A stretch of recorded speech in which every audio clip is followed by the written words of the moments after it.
Nabi Ibrahim mempunyai dua istri. Istri pertama bernama Sarah dan istri kedua bernama Hajar. Sarah melahirkan seorang anak laki-laki yang dinamakan Ishak, dan Hajar melahirkan anak laki-laki juga yang bernama Ismail. Sarah merasa kurang senang hidup bersama Hajar. Berkali-kali ia meminta kepada suaminya agar Hajar dan anaknya dipindahkan ke tempat lain. Akan tetapi, Nabi Ibrahim tidak segera menurutinya. Barulah setelah menerima perintah dari Allah, Nabi Ibrahim mengajak Hajar dan Ismail pindah ke Mekah. Ismail yang masih menyusu pada waktu itu terpaksa harus mengikuti kedua orang tuanya menempuh perjalanan yang begitu jauh dan melelahkan. Hajar dan Ismail ditempatkan di daerah padang pasir yang tandus, sunyi, dan terik matahari yang menyengat kulit. Tak ada seorang pun di sana kecuali mereka berdua. Setelah beberapa tahun Nabi Ibrahim alaihissalam meninggalkan anak dan istrinya itu, ia pun merasa rindu. Beberapa kali ia mengirim utusan untuk melihat keadaan anak dan istrinya itu. Dan ketika utusannya mengatakan bahwa anak dan istrinya dalam keadaan yang baik-baik saja, Nabi Ibrahim pun merasa lega. Ternyata kehidupan istri dan anaknya itu diberi serba kecukupan oleh Allah Subhanahu wa Ta'ala. Hajar dan Ismail dianggap sebagai pemilik dan pemimpin di Mekah, karena mereka berdualah yang pertama kali menetap dan bertempat tinggal di sana. Demikianlah Nabi Ibrahim tidak dapat menahan kerinduannya. Ia pun berangkat ke Mekah dan bertemu dengan Hajar dan Ismail di padang Arafah. Anak dan istrinya itu sedang menggembalakan hewan ternak yang cukup banyak.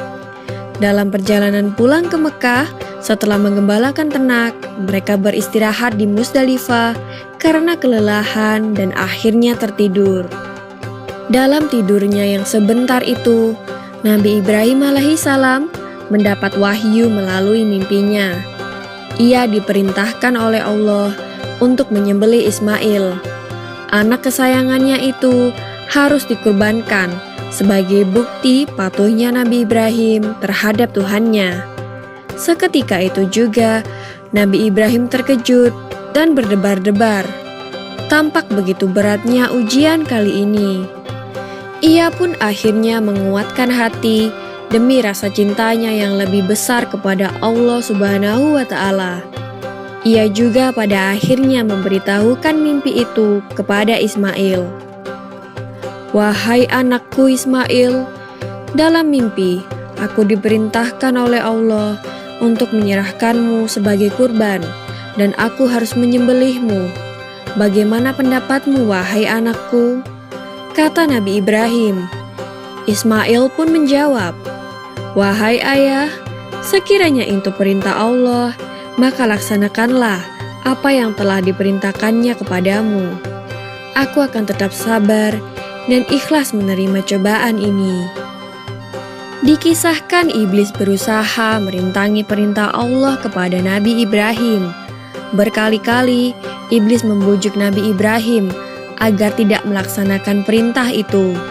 Namun Nabi Ibrahim tetap melaksanakan perintah Allah, dan godaan iblis yang begitu dahsyatnya tak akan mampu meruntuhkan ketaatan Nabi Ibrahim kepada Allah. Nabi Ibrahim membawa Ismail ke atas bukit. Di sana, Ismail mengenakan kain penutup mata, dan pedang tajam pun sudah dipersiapkan. Ketika pedang itu sudah berada di leher Ismail, tiba-tiba tubuh Ismail pun diganti dengan seekor kambing yang gemuk oleh malaikat Jibril. Dengan demikian, selamatlah Ismail dari penyembelihan. Allah Subhanahu wa Ta'ala berfirman kepada Nabi Ibrahim, "Hai Ibrahim, kau sudah melaksanakan perintahku dengan ikhlas. Sebagai gantinya, aku berikan binatang ternak untuk disembelih. Ini adalah cobaan besar bagimu." Peristiwa itu terjadi pada tanggal 10 Dzulhijjah di Mina, dan sampai sekarang dirayakan seluruh umat muslim sebagai hari raya Idul Adha. Dan umat Islam yang melaksanakan ibadah haji juga dapat melakukan kurban di Mina sebagai penghormatan atas Nabi Ibrahim alaihissalam. Demikian kisah Nabi Ibrahim alaihissalam. Semoga kisah ini dapat mempertebal iman kita kepada Allah Subhanahu wa Ta'ala. Amin ya Robbal 'Alamin.